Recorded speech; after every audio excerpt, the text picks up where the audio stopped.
So recently, there have been several discussions about why there is not really a conducive environment for immigrants in the UK and why many immigrants are now choosing to leave the UK. This has been a hot topic of discussion but has become even stronger in the last few days. So, for example, if you check out this article put out by the BBC just a day ago, it will say that there's this person in the UK who has been living with a family who feels like UK is actually home, but now she's forced to sort of face homelessness or maybe even poverty because of the rising charges of the UK visas and the way she has to support her family of four, along with paying nearly 66% increase of the IHS, which is the immigration health surcharge, every time she goes to renew her visa cost. So this has been a genuine concern for a lot of people, and today's video is just going to shed a little bit more light on this topic to help you to make an informed decision whether you are in the UK and planning to extend your visa, or if you are somebody who's planning to come into the UK in 2024 or 2025. But before we move ahead, remember, my name's Nikita and I make videos about living in the UK, working as a healthcare professional, and landing your first job. So if you have concerns about any of it, do not forget to follow me on Instagram. My handle is Physiotherapy in UK, and on YouTube. Do not forget to follow me and subscribe. So let's dive into the first biggest concern about why immigrants are planning to leave the UK. So, the first and the biggest thing that you should be worried about is increased fees for migrants. And this is mainly around the increased visa cost and the immigration health surcharge. Like I've already said before, the immigration health surcharge is going to increase by nearly 66% as compared to what it is right now. Now, obviously, there are dates for all of these updates, and I will leave the link for this video somewhere above right now, just so that if you haven't already watched it, you have some more information, and I've gathered that information through watching this video. But in today's video, let's just discuss how this is going to impact you. Now, again, if you are a healthcare professional, you are going to continue to apply under the Health and Care Worker Visa Scheme, and so the immigration health surcharge might not be directly applicable to you. However, remember that the visa costs are also increasing. So nearly all of the visa categories have had a significant increase in their visa cost. Now, again, if you feel that that's a small increase, think again, because when you go to apply for your indefinite leave to remain, which is the ILR in the UK, the visa costs for that are again much higher. And when you go to apply for your British citizenship, the costs are even higher for you. Now, again, if you are a single person, you might be able to manage this particular situation.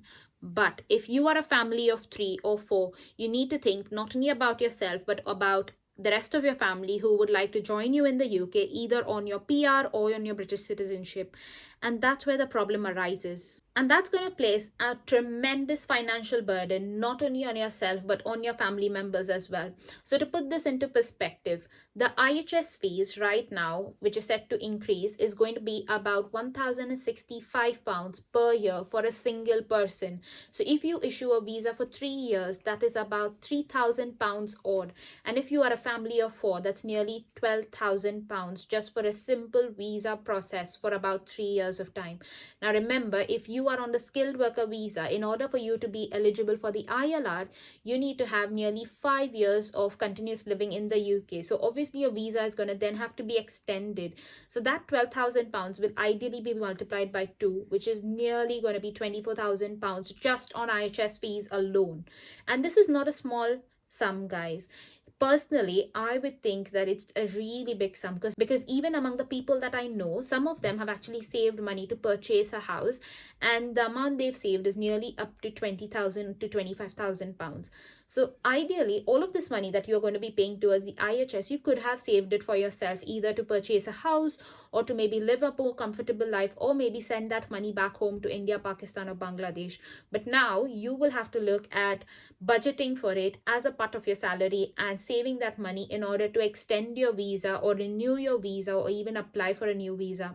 And this is going to put a real financial stress on your shoulders. So please be mindful about it, especially if you are considering to come into the UK. The second challenge is obviously in terms of not being able to get your dependents. So as of January 1st, 2024, all of the students who are in bachelor's programs were not being allowed to get their dependents along with them. Now, this rule is obviously going to extend along to carers from March 2024. Again, more information about that is available on my video, and I'm leaving the link for that above and in the description box below. But just think about it. What is life if you don't live it with your family in a nice place? Now, this rule alone is having a ripple effect and is making a lot of people who are considering to come into the UK or who are in the UK, either in carer roles or senior carer roles, think about moving out, because what is life without family? So, therefore, if you are somebody who wants to come into the UK, please have a really good think about this before you decide to move here. Another reason why a lot of people are considering to not come into the UK or to leave UK, especially this is for students who are on their PSW visa, is that they are finding recruitment really hard. Honestly, people have been coming back to me saying the NHS, which is potentially the biggest sponsor of healthcare jobs in the UK, is not offering jobs to international students. A lot of them believe that this is because they are definitely asking for sponsorship, but many of them believe that it's because of not having enough UK experience, not having a driving license, or many other things that are related to that. But personally, let me just inform you what I've found. So, I've obviously been working in the NHS for the last 2 to 3 years, and while I've obviously been here, I've been trying to sort of research trends, try to get a bit more information on how you should be making your job applications or how you should be landing those interviews. And for those of y'all who don't know this already, I already do one-to-one sessions to help you with it, and along with that, help you with your HCPC application. So if you're stuck in any of that, don't forget to book a one-to-one session with me. But just from my time in researching those trends or being a part of the recruitment process, I've realized that when the NHS comes to the end of the financial year, which is essentially somewhere around end of March and April, that's when the budgets seem to get much more smaller. And what happens is, whenever the NHS or whenever a particular NHS trust wants to sponsor you and wants to offer you a sponsorship, they have to essentially pay a certain amount of money to the Home Office. Now, as the end of the financial year keeps coming up closer in the next few months and weeks, what essentially is happening is that budget pot is getting smaller by itself. And as a result of this, many of the NHS trusts are not very keen to sponsor visas at this stage right now in the next few weeks. Now, this is not to say that this is a temporary solution and it might get better. It might get better, it might not, but this is just me placing my ideas of what I've understood over the past few years and my experience with you guys. Hopefully, fingers crossed, the situation will get better come April and May, where there might be a few more live vacancies going out and there will be jobs that offer you sponsorship. Now, again, just on that note, the challenge number 4 that comes right here is people applying for wrong jobs, and that's why they're not getting sponsorship, which is not allowing them entry in the UK, or for students who are on the PSW, not allowing them to stay in the UK. Now, I've shared this before on my reels on Instagram, where I've tried to raise a little bit more awareness about what jobs are offered sponsorship in the NHS. Now, if you are somebody who has got your HCPC registration, I would highly recommend you apply for Band 5 level jobs and above. So that's Band 5, Band 6 and above, especially because these are jobs where you need a certain professional qualification and a registration, which is your HCPC, to work in the UK as a healthcare professional.